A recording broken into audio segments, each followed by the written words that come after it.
O campo Paisaxes que teñen patrimonio é un campo moi interesante en toda Europa, porque toda Europa está chea de patrimonio, pero é que o noroeste peninsular, que non ten guerra desde hai 220 anos, moito máis aí. Son sociedades sen historia, pero cunha longa tradición de desenvolvemento social, tecnolóxico e cultural, intervindo a súa contorna ata transformala nunha verdadeira paisaxe cultural. Por outra parte, é un campo moi transdisciplinar.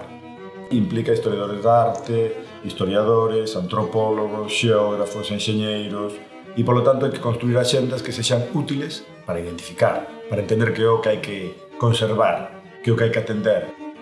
Un proxecto que incide nesta problemática, financiado polo Ministerio de Ciencia e Innovación e máis por un convenio coa Xunta de Galicia, ten que ver coa dinámica poboacional nas serras orientais de Galicia dende o Paleolítico. A nosa achega non se limita exclusivamente a aqueles restos das súas ferramentas, o que se coñece como cultura material, sino que incorpora aproximacións tiradas de outras disciplinas como a xeoloxía, a botánica, a paleontoloxía ou a paleoxenética. E por outro lado temos un proxecto moi ilusionante coa Fundación Ría, que estamos xa no terceiro ano, o Laboratorio Agroecolóxico de Barbanza, que nos permite concretar en que medida o patrimonio é algo que se compón de material e de inmaterial. Por un lado están os saberes da xente que sabía manexar os ríos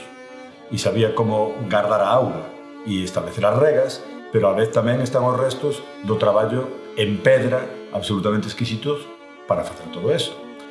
Por un lado están os socalcos, o manexo do territorio, dos montes, e por outro lado está o coñecemento agroecolóxico que permitiu construir eso nos últimos 1000 anos.